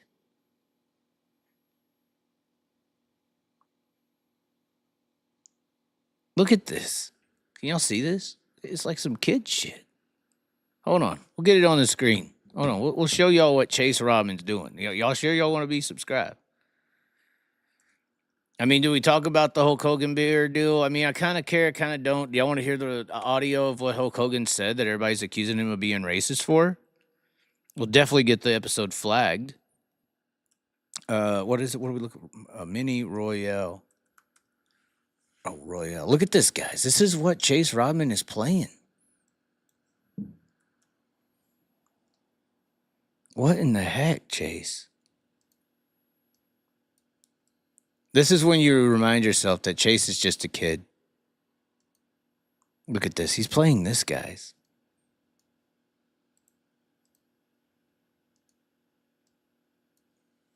Are you watching Toy Story while you're playing? Fucking The hell are you doing, Chase? I mean, is this the right game? Hold on, I don't want to misconstrue. Is that really what he just put? Laugh out loud. Chase just put laugh out loud. All the cool kids are doing it. I'm good. How about that? Yeah. You playing to watch Toy Story? I'll play some Call of Duty. We can load some Call of Duty up if y'all want. Like right now. Like on the fly. I could load Call of Duty right now. No lie. I'm not even kidding. Chase, are you Woody or Buzz? Oh God. I hold on. I think we're gonna attempt to do this. Hold on, no one's called. Oh, wait, do we got it? Yeah, no one's called.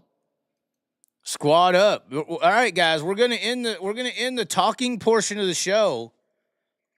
We are gonna move in to. Hold on, can we do this? This could be interesting. I don't have COD installed. Haven't played since sophomore year. Oh my God! But you're playing that shit. What the hell's wrong with you? Hold on, we could play Call of Duty right now on the show. I think we're going to switch to playing Call. I'm going to try to pull this off. I don't know how well this is going to work, but we will try it. Let's see. Verder sick is back. Hold on. I'm going to try this, guys. I'm kind of scared that this is all going to freak out. So if we accidentally lose the stream, thank you for tuning in. Be sure to subscribe. Subscribe right now because we're going to attempt to play Call of Duty Black Ops 6 right now. Are you going to be live Friday? Yes, more than likely. Don't let Robin ruin your show. No, the show's over. There ain't nothing to really talk about. We got our callers in. We're an hour and 37 minutes. It's time to shoot some bitches. And I'll do it with myself on the screen. If we could pull this off. This will be amazing. Now, if Raven's in here, he uses some language that you may not approve of. But he gets people really, really mad. No iRacing. We'll do some shooting. If I'm not set up, I can't do my iRacing. But I can attempt. We are going to attempt to do the game. I'm going to see what we could do here. Hold on. It's loading. The game is loading, guys. Oh, my God. We got to see if this is going to actually work.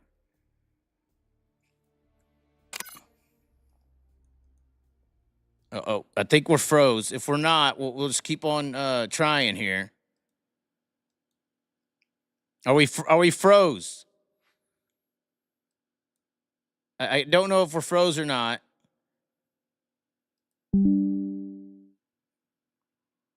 Let's see here. Yeah, there it is. Okay. I don't know if we're froze or not. Are we froze? I'm not sure. I can't tell where we're at. Hold on. I got to see if I can fix something. I'm trying to make this happen, guys.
Hold on. I'm trying to. I'm going to have to look at my phone. I was suggested to look at the phone to see if I'm live or not. If I'm not live, I'm sorry. If I'm froze, I'm sorry. Let's see where we're at. This is the only way I'm going to be able to tell, guys, because my screen was taken over my graphics card. I can't see my graphics update. Okay.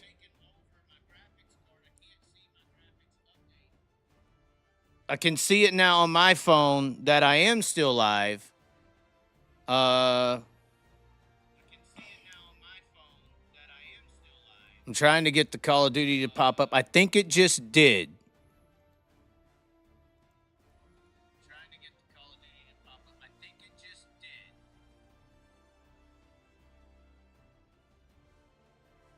Oh, shit.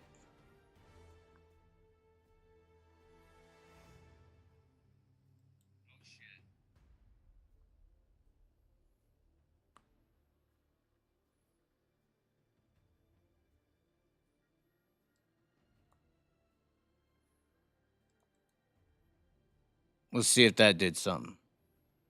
I can't see the updates.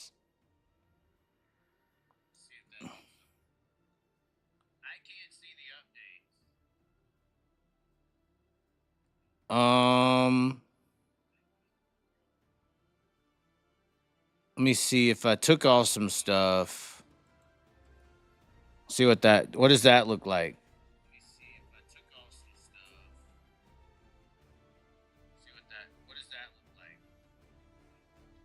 And that.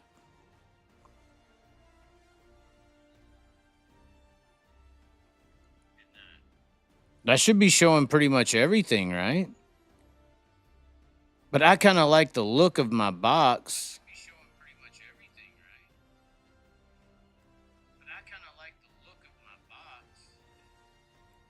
Let's see if we can make some adjustments here. We're kind of seeing what we got now. Okay.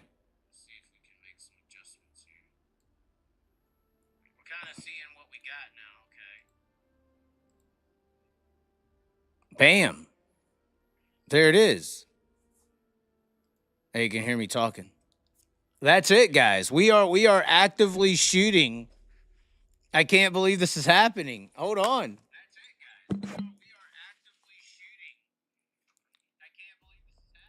I'm gonna dude. We're actively we're active, bro. We're active. Hold on. We almost need we almost need like a little intro.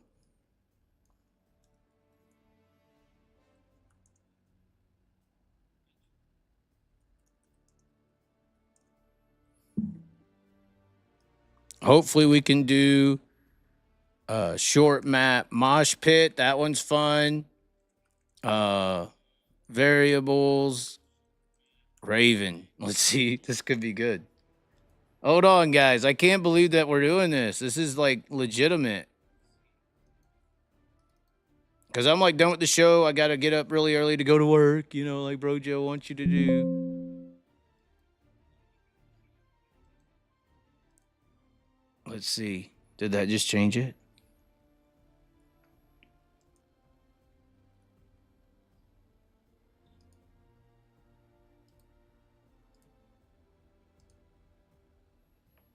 Live Black Ops 6. Bro, this is good. Hold on. About to get Raven up in here, bro. Oh, this is about to get good. I know I'm probably losing viewers, but this is going to be fun. Let's see here.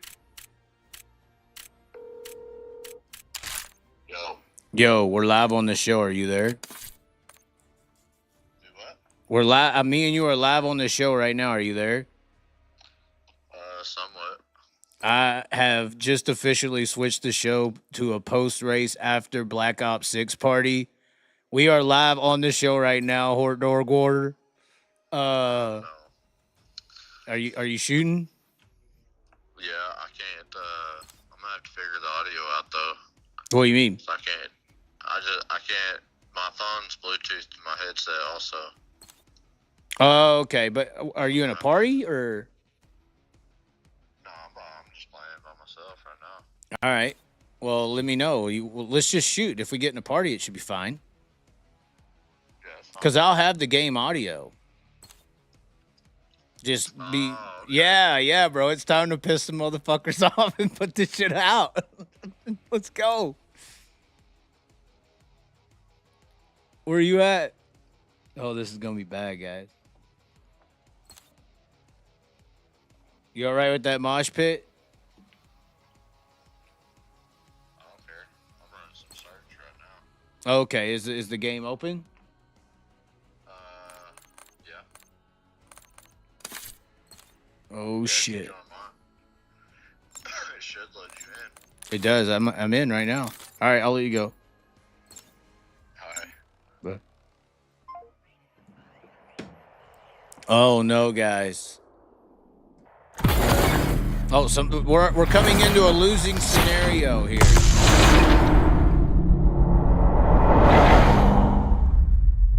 Oh no!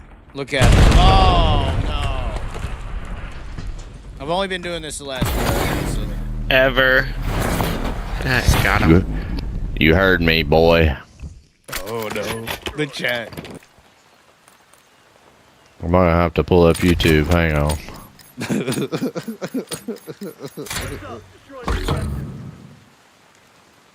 Oh boy. Oh boy is right. Yeah.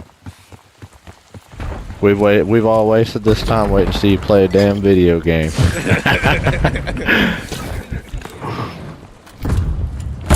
laggy as shit. Watch out, dude. Get out the way.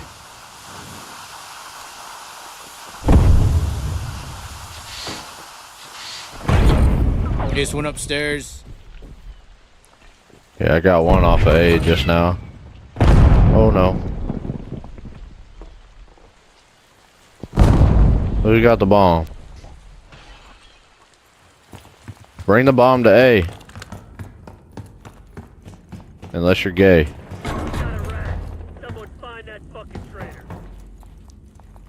He's up top. Yep. He's dead. Oh! I was trying to stab him. No, he's still up there. You're gearing up for a final push.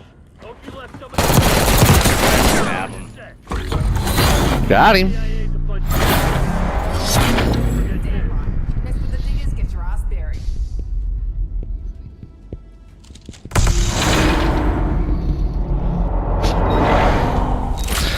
To the Hordorg water.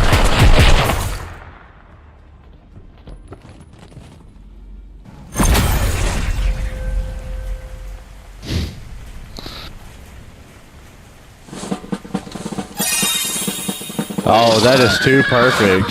That is too perfect. That was right on time, bro. What the fuck? Cheerleaders and all. Yeah. Do you want to do? I was trying to show him that short mosh pit. Yeah, that's cool. You're leading it, right? Or am I? Yeah. Dude, No, we're in. So tell people what to expect on these short map mosh pits. Well, you'll probably hear people saying the N-word with the hard R, not us. You might hear a couple little kids crying.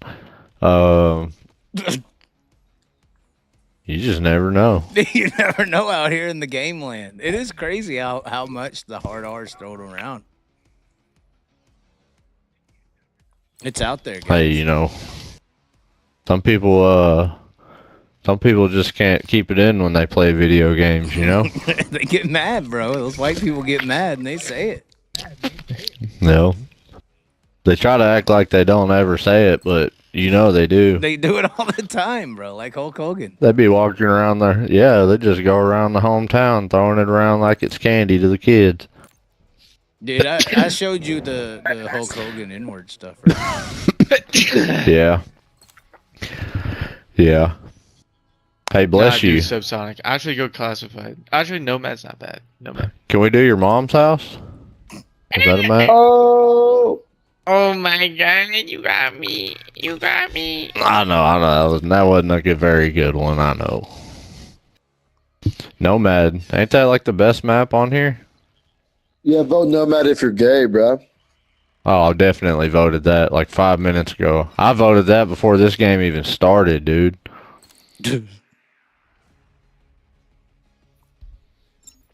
Why are you talking so much shit, whore dog? Woof, woof, woof. You know what I mean? What is a zoot? When you shit their pants. Is that not you? No. Drew, you have to get a better KD than Horde Dog, bro.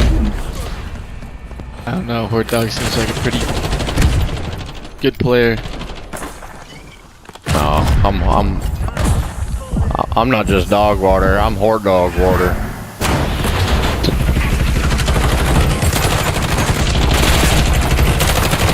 And to pull out the knives. Oh.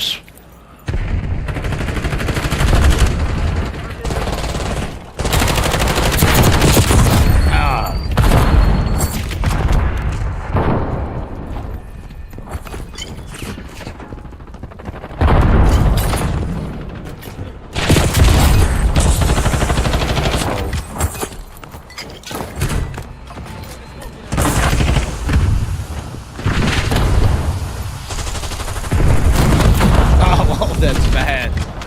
Trying to do that. I need a different goon. Damn.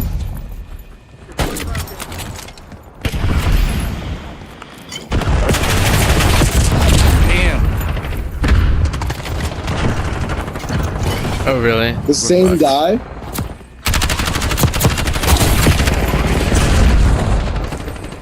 Ow. Oh my god, that just fucking duped on me. Hey, whatever you do, don't say the N-word. Dude.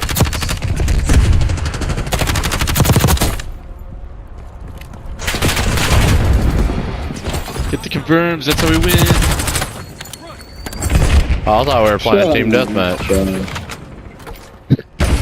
Gotta make sure. Oh, I thought we were playing Team Deathmatch. Shut up. You knew exactly what we was playing, bro. What, search and destroy?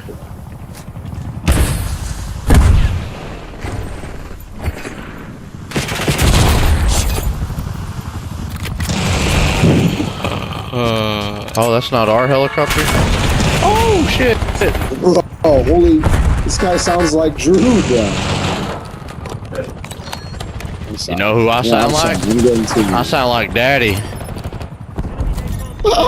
Yeah, you. You jigged the kill, I got you. Oh my god, he's sniping, heads up.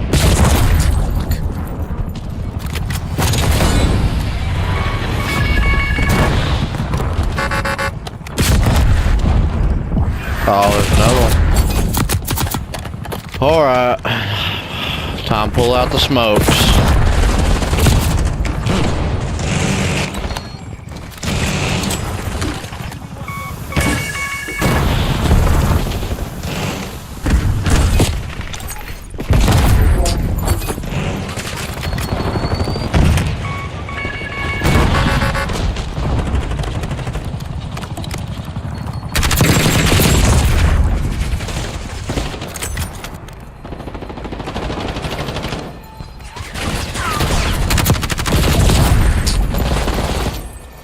Not today. Okay.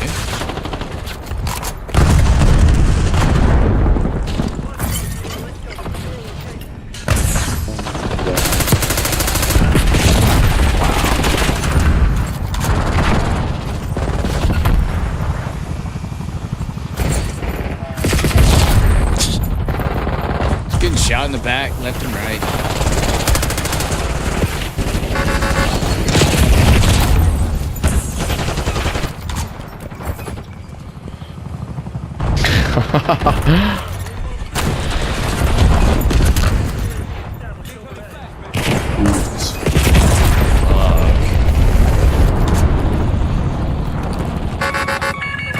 Why didn't it let me shoot my smokes?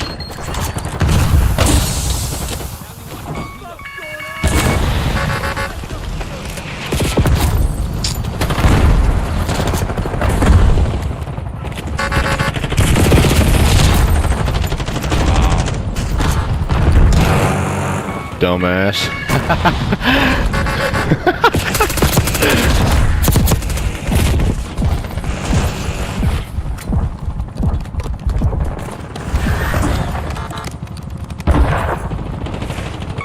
Holy shit, we got fucking dick.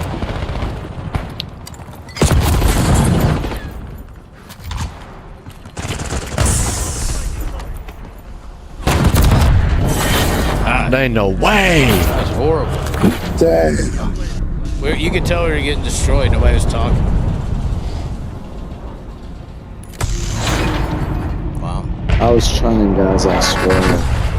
I'm like, get on, Mo.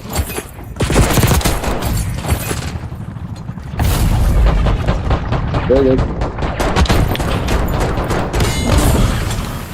Hey, you know what I think? I think y'all suck at this game and you go play Roblox or something. Mini Royale.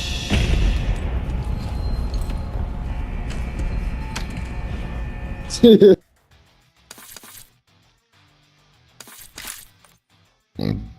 gotta get a better map than that. That was bad. I look like a horrible player. Same. Need to get bullet, bro.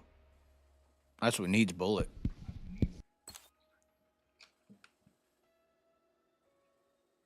We are What's this sustaining other 100 rocket plus launcher? years, believe it or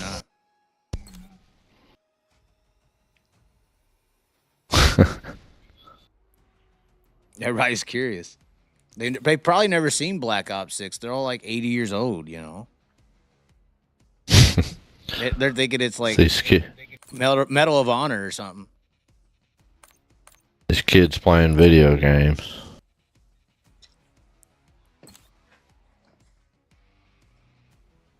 Stakeout can get pretty. Racket's pretty fun though. Racket's a nut with the smoke. Vote. Hold on. Who's this Kyle Olsen guy? Why? What did he say? Who's in the comments?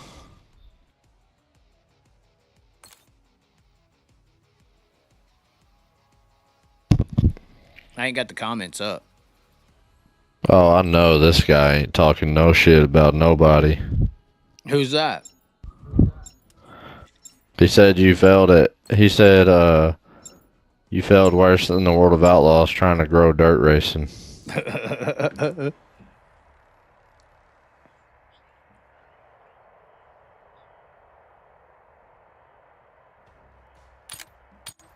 You have to agree, right? I mean, I just think people talk too much.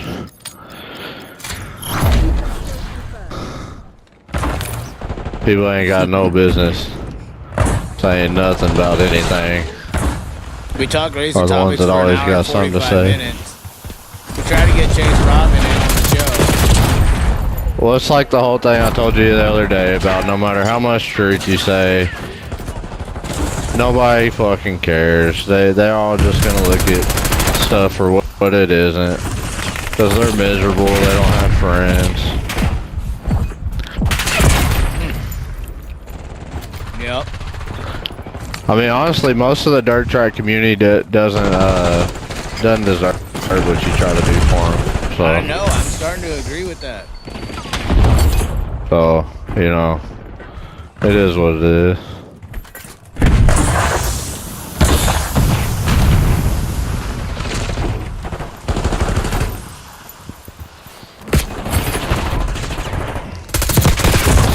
They're all up in that little container. I know what to do with them. Wow.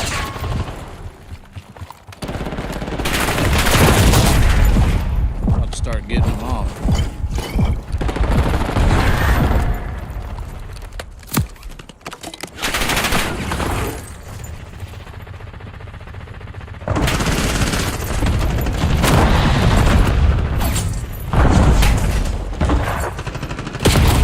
What? Really? I'm just hiding. Wow. Where they at? There ain't nobody coming to the house. On the left. Oh, there's somebody.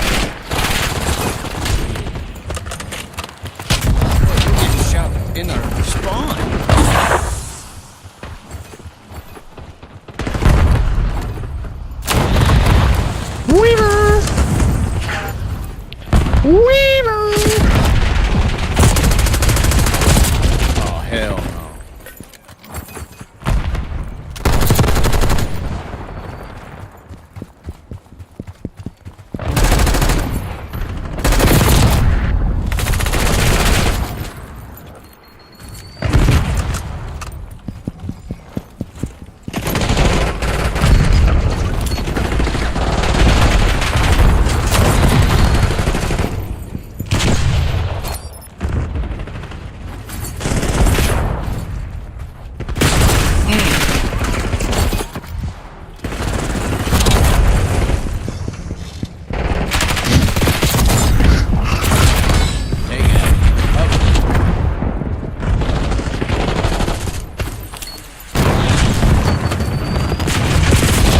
Can't even throw an 8.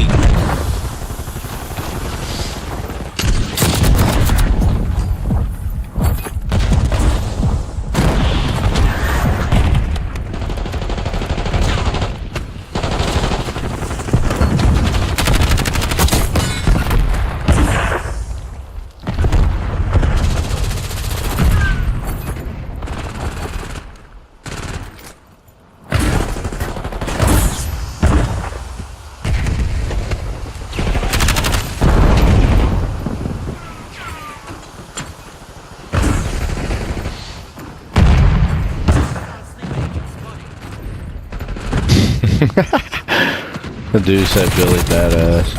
No, it ain't about no Billy Badass. Just fact that nobody can do anything makes themselves happy. If they ain't doing something to please somebody else, it's always a fucking problem. Hey, I told y'all to get off. Half these dudes can't even spell the shit they're trying to say right. That's what I'm saying. People just got no room to talk about nothing. To get off. It makes no sense to me. Like I told him, it's like You're on some. Dude's watching your video talking shit about it. Yeah, fucking go watch something different. Go watch Teenage Mutant Ninja Turtles or something. I don't know. Beat off to Kyle Larson. Do, you know, do something with your life, I guess. I don't know.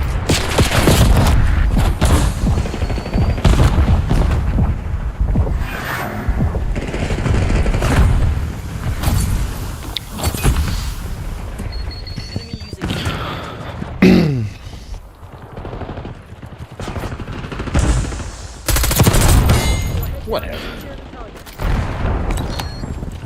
It's just.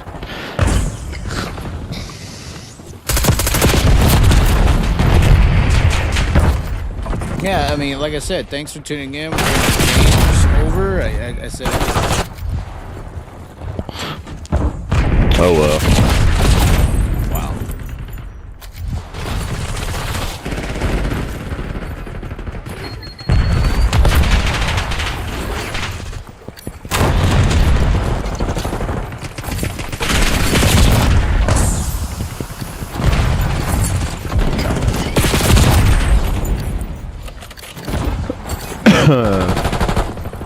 Are you getting absolutely destroyed as well?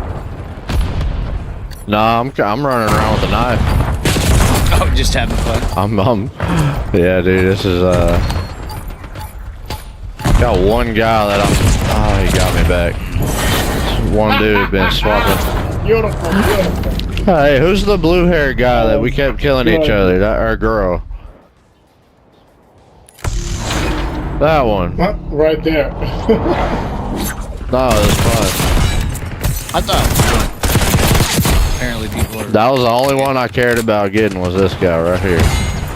Well, thanks for tuning in. Catch you next time, I guess.